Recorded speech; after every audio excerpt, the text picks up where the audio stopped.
bringing you the stories behind the standards. This is the BSI Education Podcast with Matthew Childs, Alan Sellers, and Cindy Parakill.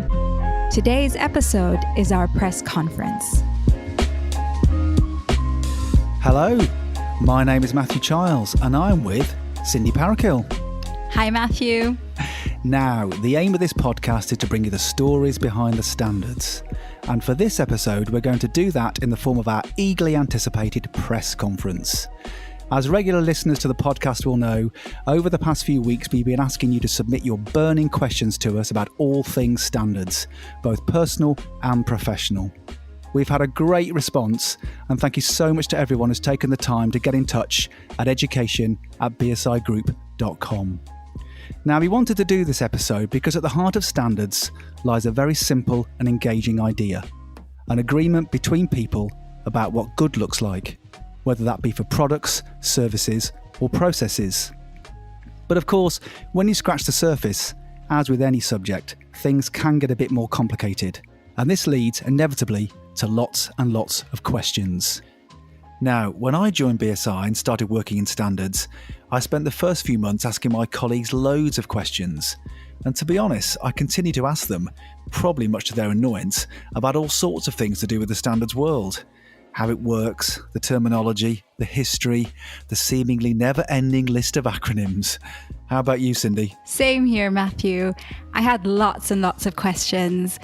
And now with the standards world moving towards smart standards, I'm sure we'll have to all go through the same process again and get acquainted with even more terminology, acronyms, and maybe even a new language. Yes, this is true, but I guess it's our job to be your helpful guide to the bewitching but often bewildering world of standards.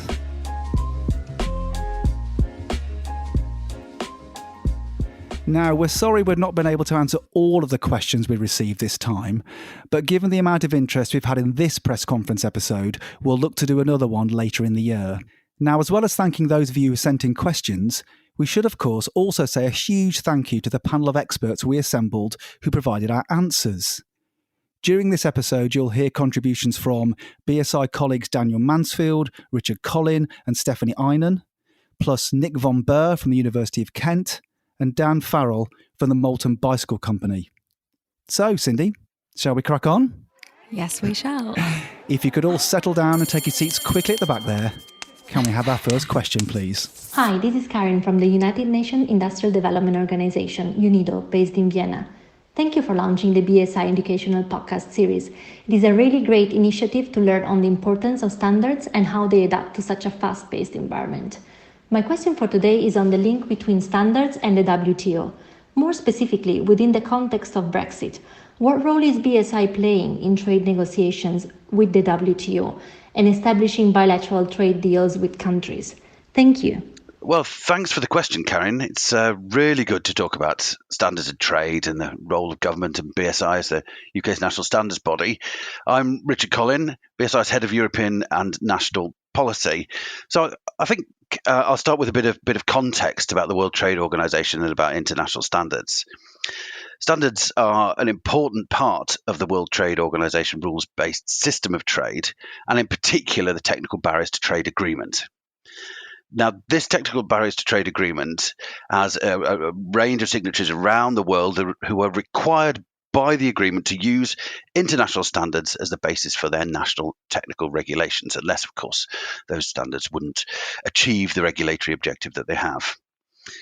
And when you adopt international standards nationally and then use that as the basis for technical regulations, then this enables countries to drive down trade frictions.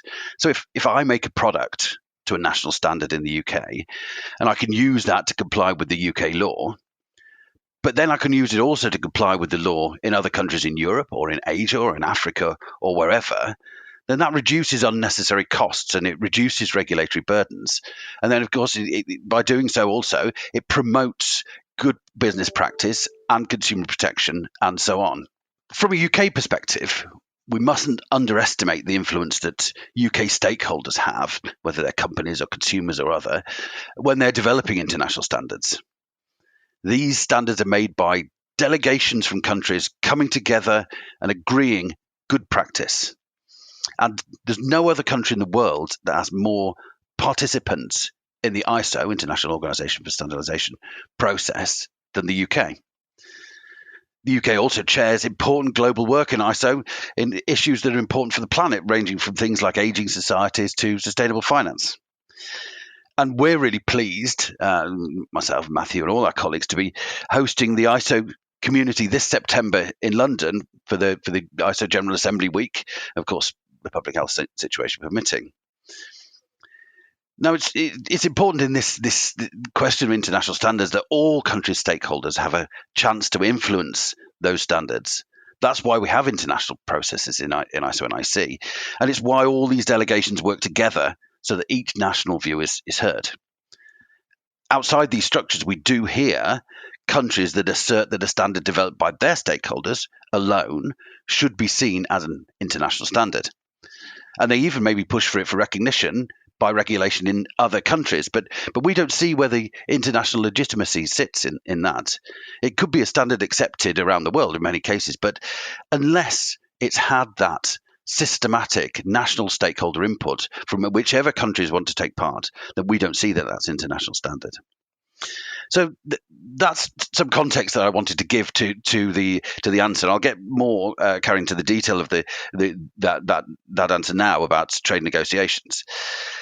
And now the UK has left the EU and we're out of the transition period. The UK is pursuing an independent trade policy, and governments looking to sign bilateral trade deals with partners around the world. We expect that these deals will have chapters on technical barriers to trade, including standards, and they're developed from the WTO Technical Barriers to Trade Agreement. That's the starting point. And to answer your question specifically, it's UK government that negotiates with these other trade partners. BSI itself, as national standards body and indeed as a private organisation, doesn't undertake negotiations itself in the WTO, but we do support the UK government where needed, where appropriate, on standards-related issues. So BSI is part of that supporting infrastructure for government. Government reaches out to a wide range of stakeholders when it's looking at trade deals, and BSI is no different in that. So our Director General of Standards, Scott Steedman, he sits on the Department for International Trade's Strategic Trade Advisory Group, STAG, and BSI is also a member of the DIT newly formed Technical Barriers to Trade Thematic Working Group, which we advocated for some time. We have regular engagement with the Department for International Trade, regular engagement with the Department for Business on how international standards are crucial for both reducing technical barriers to trade and are a strategic asset for UK global influence. And in addition to that, we can support government, we can support trade policy through our global networks. For example, as a member of ISO and IC, as I've mentioned, where we have connections with our equivalent bodies all around the world. Not only that, these connections go deeper in the Commonwealth, where we have a Commonwealth Standards Network that looks to promote the role of international standards among the 50-plus countries of the Commonwealth. I'd say the international standards are a key part of the WTO system of rules-based trade. I'd say that also the UK government's working through the WTO and it's negotiating bilateral trade deals with partner countries and indeed with groups of countries. BSI's role is to support government in that. We offer our assistance in enabling deals that make the best use of international standards to reduce non-tariff barriers around the world and to promote the interests of the UK while doing so.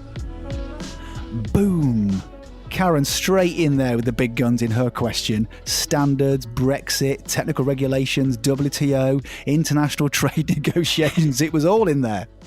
Oh yeah. Great question from Karen and fantastic answer from Richard. For me, I think it's important to stress how BSI is part of this supportive ecosystem that government refers to when putting together trade deals to make sure that the agreements make best use of international standards to reduce non-tariff barriers. So the link is that the UK government works through the WTO to negotiate bilateral trade agreements with countries, and BSI's role is to support government. I also particularly liked how Richard touched upon the mutually reinforcing relationship between BSI and the UK government. On the one hand, BSI advises government on how to use international standards as an additional tool to achieve policy objectives. And on the other hand, BSI supports government policy objectives and UK trade policy through its membership in global networks such as ISO and IEC, as well as supporting the Commonwealth nations through the UK government-funded Commonwealth Standards Network program, something that we will pick up in a future episode. Hello, this is Tom. I'm calling from Glossop. I'm not really involved in standards in any way, but I came across your podcast and I've been thoroughly enjoying it. And my big thing in life, I'm a big cyclist. I love cycling, and I was just wondering how standards have, unknown to me, had an effect on how bikes and cycling products and stuff are put together. I'm sure there's loads of ways they've impacted me and I don't even know about it. So yeah, tell me more.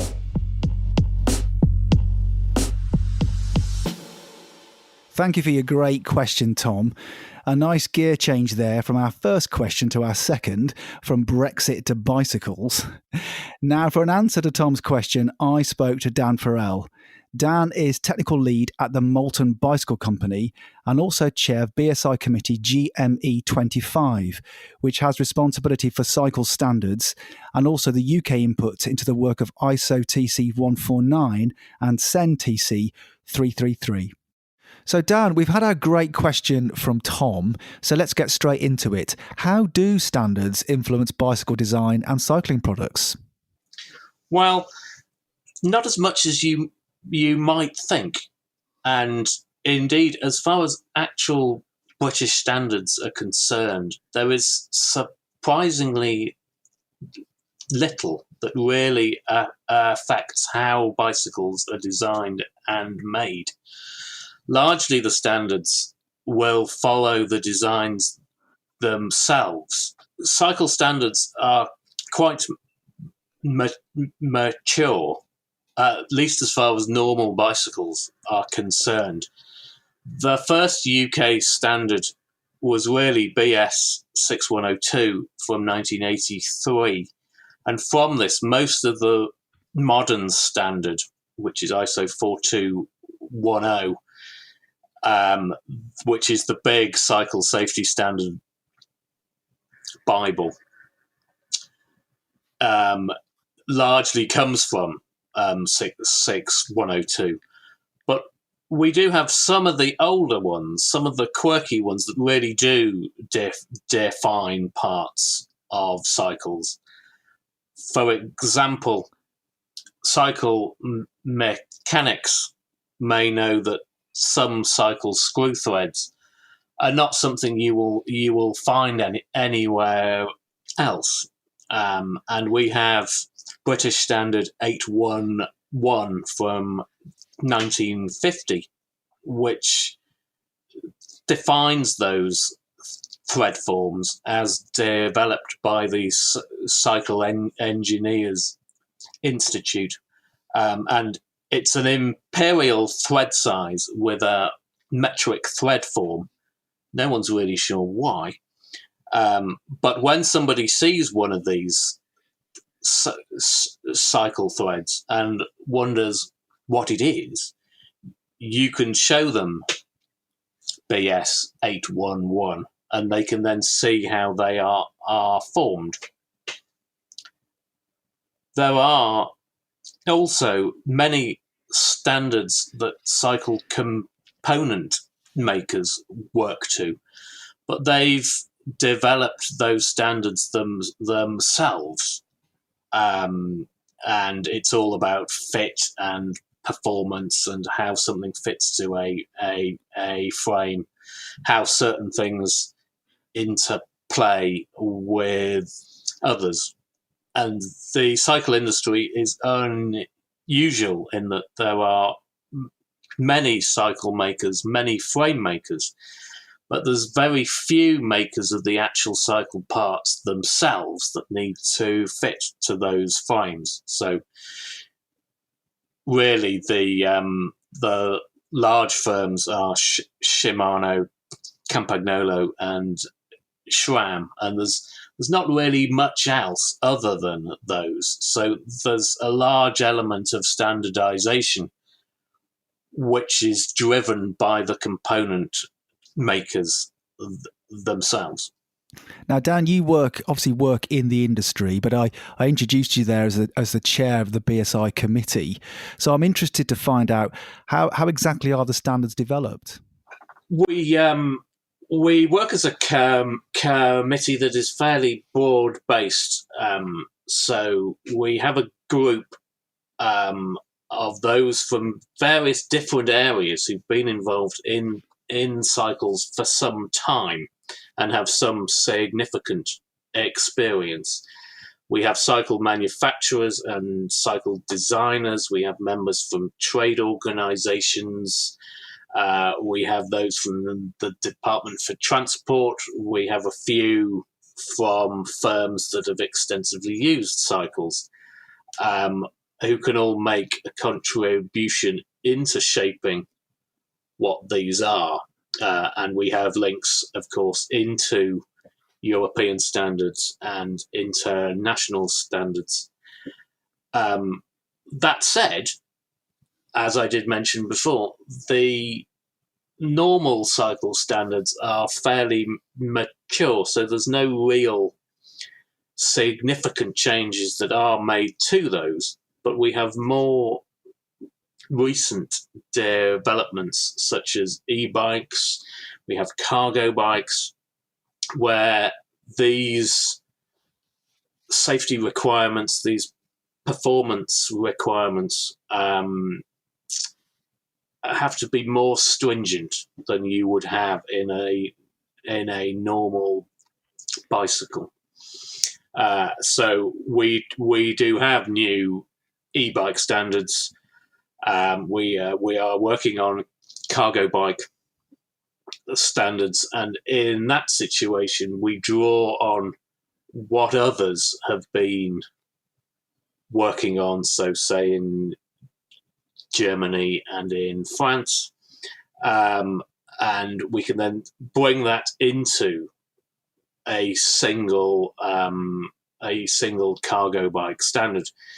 That's not really like how the normal bicycle standards evolved. They came from the original BS 6102 1983, and they've been gradually broadened out, widened in scope, and are very reminiscent of what we have now in terms of ISO 42110. Dan, you've talked about some of the safety context in which cycling product standards are developed. I just wonder, are there any other considerations?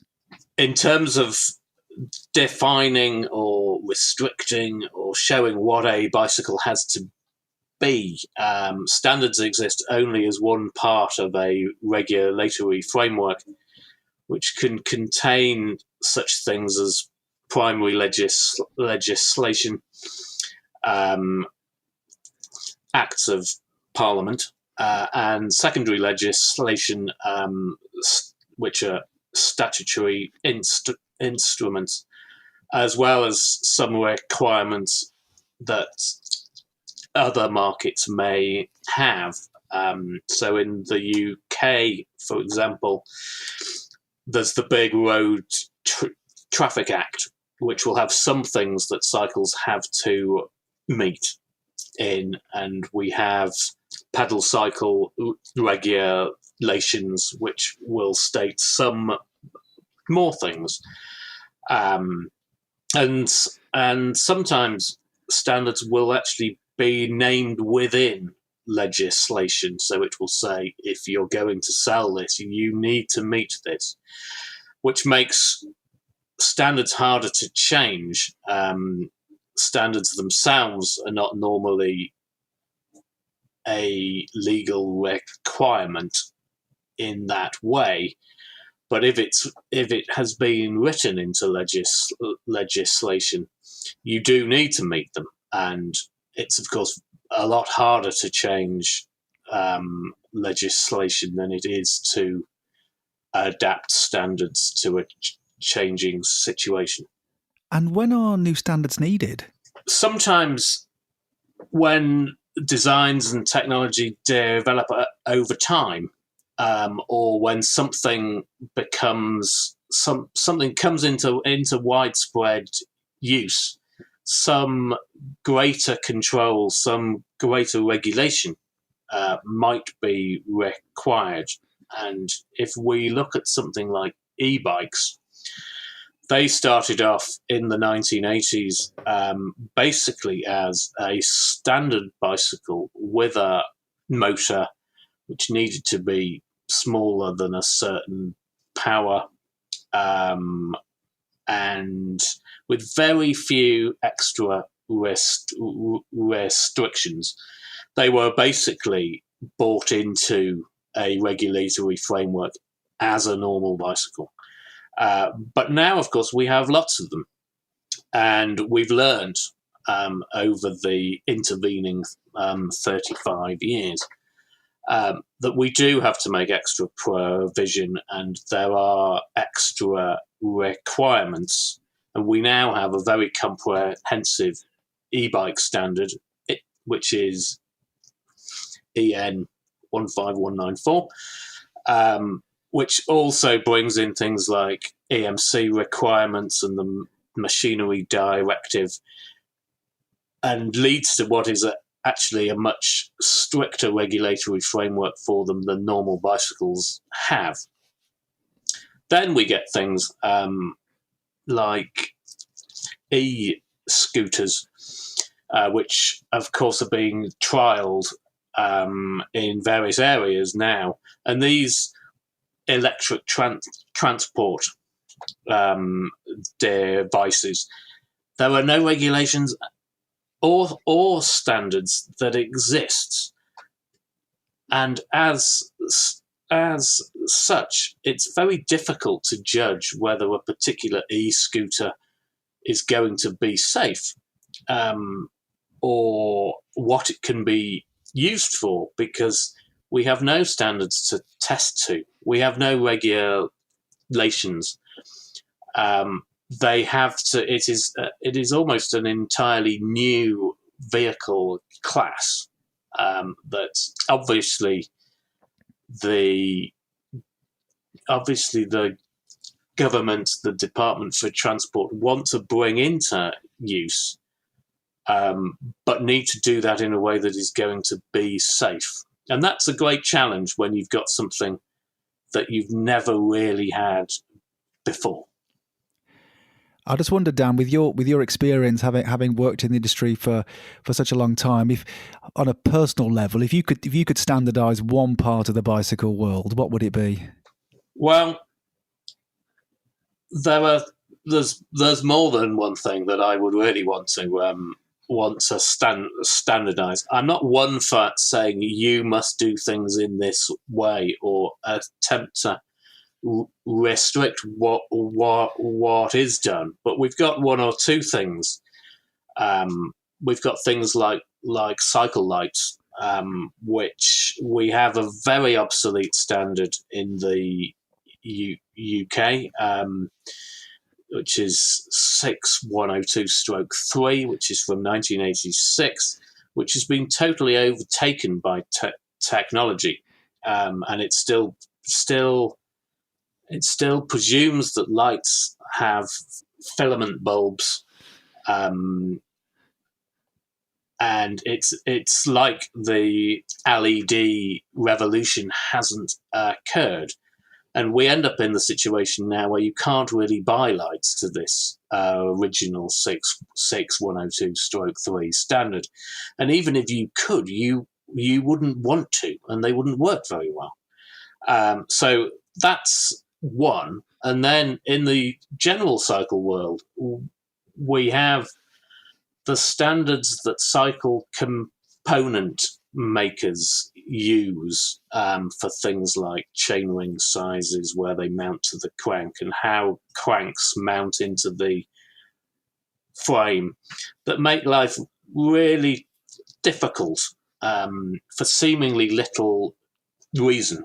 And that's both for the cyclist who's trying to maintain something, the manufacturer who's trying to build something, the environmental cost of all these different changes that make it hard to service things.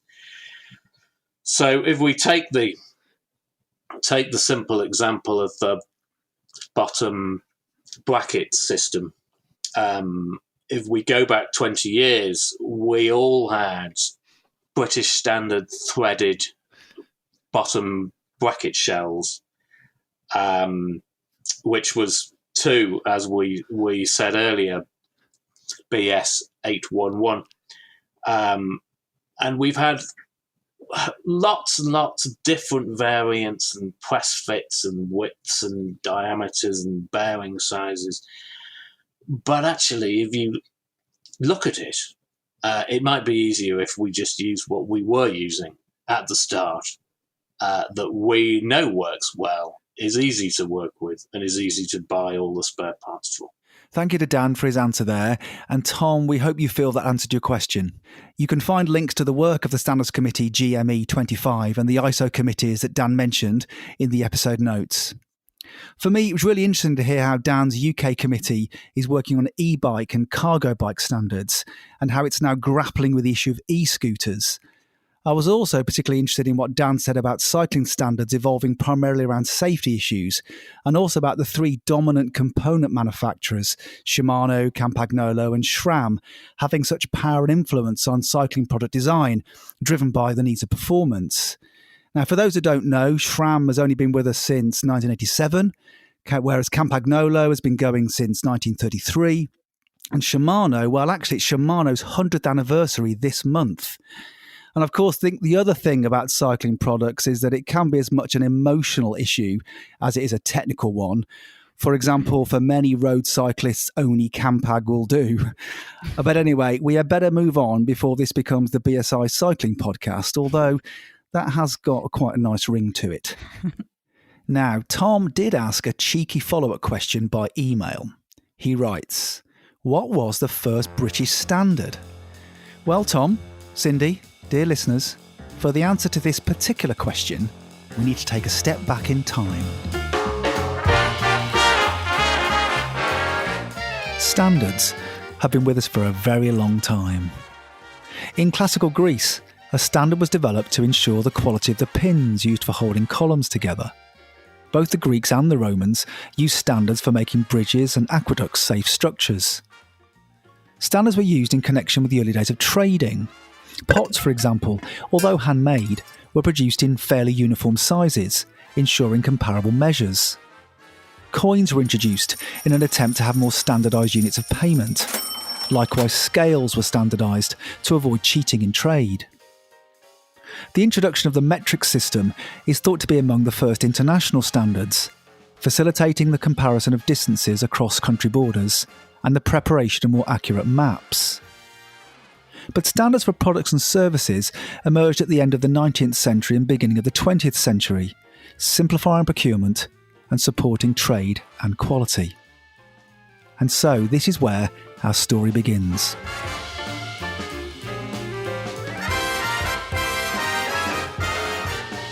Now, this is a story about a man called Sir John Wolfe Barry, as much as it is about the first British standard. Sir John Wolfe Barry was the man who built London's Tower Bridge. His eagerness to standardise engineering components at the start of the 20th century was spurred on by his work as a respected international consulting engineer, and his close connections with the newly established National Physical Laboratory, which had started to set scientific and physical standards for Britain and its empire. Wolfe Barry often attributed the deciding influence to his close friend, Scottish steel manufacturer John Strain. Strain's evidence to the UK Tariff Commission on the iron and steel trade confirmed that he had witnessed more efficient standardisation practice overseas, particularly in the United States. Now, steel was a relatively new material at the time, but the Americans were already using it in vast amounts for their new railway lines and emerging skyscrapers. The first meeting of the Institution of Civil Engineers' new Engineering Standards Committee took place in April 1901. What started as a single committee with sub-panels of leading engineers and industrialists focusing on norms for British transport and construction materials would eventually develop into the British Standards Institution, with its hundreds of committees covering a vast range of standards. The first British standard, BS1, which defined standard rolled steel sections for structural purposes, was published in February 1903. And sticking with our cycling theme, that's the same year as the first ever Tour de France. BS1 was quickly adopted for use in India, where all structural steelwork for public works had to be specified using it. These sections were to be almost identical to the catalogue of products of the then largest British steel producer, Dorman Long. In the end, the first 6 British standards to be published were for products from the steel industry. In fact, steel was the subject of 30 out of the first 110 British standards published. By November 1904, BS1 was complemented by BS4, which tabulated the properties of beams of standard section. The properties of other sections were published in BS6 the following year. By 2013, 95% of all rolled steel sections produced in Britain conform to British standards. In due course, the American shipbuilding industry adopted the dimensions for rolled steel sections given in BS1. Today, a search for the term steel on the ISO website will show 6,000 mentions of the material within global standards. Our thanks to Nick von Burr for providing the vast majority of the content for that answer. Now, Nick was formerly of BSI, but he's currently researching for a PhD in the School of Architecture and Planning at the University of Kent. He also wrote a very interesting book last year called Building Passions, which is all about modern Victorian architecture and is definitely worth seeking out. Now, Cindy, since BS1 was published back in 1903, BSI has gone on to publish 33,000 British standards. Any personal favourites? Oh, yes. After you and Alan overloaded me and the listeners with tea, let me guess what our favourite one is. ISO 3103, which is, of course, the standardized method for brewing tea. I wouldn't say you were overloaded. But anyway, see previous episodes where we have explored, yes, in some detail, the relationship between standards and tea and the thorny issue of whether it's milk in first. It is. Anyway, let's move on. Our next question is from Deborah from Brussels. My question is, what would the world look like if standards didn't exist? Thanks for your question, Deborah. Hi, I'm Daniel Mansfield and I'm Head of Policy Engagement at BSI. And the short answer is that things would be pretty chaotic and pretty expensive without standards. Standards cover many areas where people have needed to agree things. They are why your bank card fits into the machine and why your phone works. As we heard earlier, BSI's very first standard solved a problem that engineers had noticed about fitting together great big steel sections. They noticed that they didn't necessarily fit easily, and so they met to agree some basic dimensions. Standards now cover all sorts of things like screw threads and steel cables so things don't fall down, and so building and manufacturing costs are cheaper. They cover safety of toys, so that in the UK, for example, the regulation states that toys have to be safe, but the standard shows how. They even cover the country code in your passport number so that you can travel. And they cover how organisations work, how they are managed, how they handle customer complaints, how they operate things like an anti-bribery system. During the pandemic, we have thought about guidelines to help people back to work safely, and about standards for face coverings. And on a really personal note, way back in my early days at BSI when I was a young editor, I was amazed to be handed a standard to edit on forks, shovels and spades for the garden. Standards really do cover everything. Thank you, Deborah, for your question and Daniel for your answer. For me, this issue is a really interesting one because I think it's almost a natural human trait to try and decide what's good, really, for anything. So if we didn't have a sense or an agreement on what good looks like for lots of things, I think the world would be a pretty strange place, wouldn't it? Yeah, that's true. Standards really make the world a better place to live. I think of standards as a capsule of consensus-based wisdom in any field. So any product, process, or service that complies with international standards provides me with a sort of assurance that it is reliable, consistent, and of quality.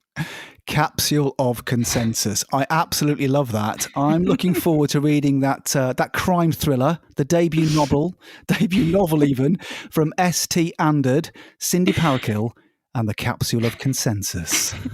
Love it. I look forward to reading it too. And Daniel is absolutely right, of course. Standards are pretty much everywhere. One of my favourites actually is about the laptop, which we're both using now to record this podcast. Well, there are at least 250 international standards embedded in a single laptop, making sure all the systems work together. Wow. Now, like Tom from Glossop, Deborah from Brussels also had a cheeky second question. Let's hear it now. And Daniel Mansfield is again on hand with the answer.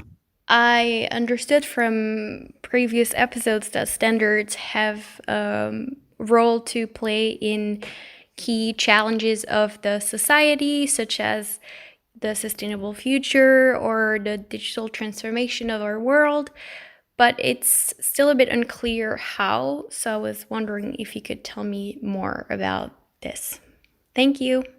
So if we remember that standards are simply common agreements, then we can see quite easily how they can address challenges of the future. For example, low carbon and sustainable development goals. If we think about that, no one country is going to manage to legislate for everything there. But through internationally agreed standards, we can perhaps see a way forward to help us meet those goals, agree common principles and measurements, and then gauge our progress against them. And we can take what we've learned along the way and use that to improve the standards. Thinking about digital transformation, standards can handle many aspects, and in a way that goes across national boundaries, because, well, what industry is just in one country anymore? Certainly digital industries. And this could be about thinking about the underlying data and how it's handled, as well as how the technologies themselves should behave. As digital services come onto the market, they may need to interact with existing non-digital services, or they may disrupt them altogether. If we want to agree what good looks like in those industries, standards can be a way to capture that. And again, we can continue to improve and evolve the standards as we need to, and in a way that's far nimbler than regulation, and in a way that just meets the needs of those industries as they develop and mature. Well, what jumped out to me there are the issues of standards helping people agree common principles, meet common goals, and standards being nimbler than regulation. It was all fantastic stuff. Yeah, I agree. And Daniel makes some interesting points about how international standards can help achieve the SDGs, particularly those that require collective action of countries all around the world, such as combating climate change, SDG 13. International standards provide that framework or common language, if you may, to measure progress and ensure comparability. I think this ties in neatly with the point that Richard Collin was making earlier on standards being an additional tool for policymakers to achieve public policy objectives, complementing regulation and legislation. And if you think about the digital economy, the 2020 World Economic Forum Global Risk Report says that a key concern to businesses is cyber attack. So this is the risk of data being hacked, breaches in privacy, and whether the digital ecosystem is secure. And Matthew, if you remember in the episode on ISO IEC 27001, we said that international standards play a key role in building trust in new technologies, and they can help really tackle concerns about cybersecurity, interoperability, and privacy. Yeah, that was episode 19, which you can still find on obviously on the feed. That was where we were looking at 27001 and the issue of information security. Okay, then, shall we have our final couple of questions? Yes, please. Hello, Ian Gardner here. Thank you for the podcast. The recent episode on the Young Professionals Programme got me thinking, and I have a couple of questions from that. Firstly, for someone who perhaps wouldn't classify themselves as a young professional and has been involved in industry for a while but never with standards, what would you recommend they do to get involved with standards at the national level? And secondly, perhaps for someone who has been involved with standards at national or regional level, how might someone go about then shifting and getting involved more in international standards? Thank you very much. Hi, Ian. Thanks for your questions. My name is Stephanie Einen, and I'm the Standards Makers Engagement and Inclusion Manager at BSI, and I'd be really happy to answer your questions. So with regards to the first one, BSI welcomes everyone interested in getting involved in standards to do so. We want our committees to have diversity and balance of stakeholders, organizations, and individuals. And we have tools to help you find the Standards Development Committee which best matches your interests and where your knowledge and skills would be most useful. The best place to start is by visiting our website at www.bsigroup.com/get-involved. So we look forward to hearing from anyone who wants to get involved. With regards to your second question about getting involved in international standards development, national committees can select a member to represent the UK views in either European or international standards development. So current committee members should let the chair and/or the committee manager of their committee know if they are interested in being the UK delegate to an international European committee.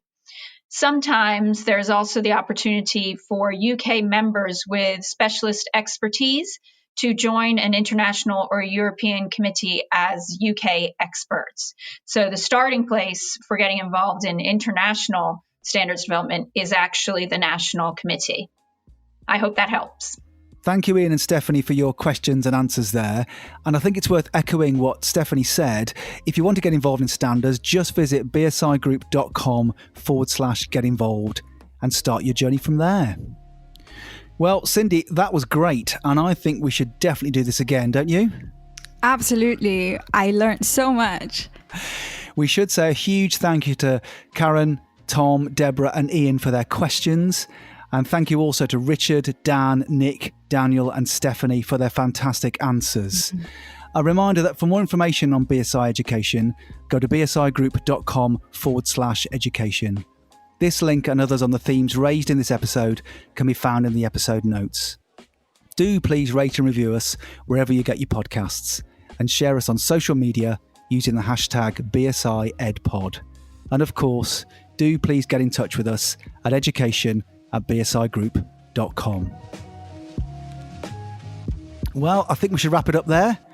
Thank you, Cindy. Thank you, Matthew. You have been listening to an episode of the BSI Education Podcast. To find out more, visit bsigroup.com/education.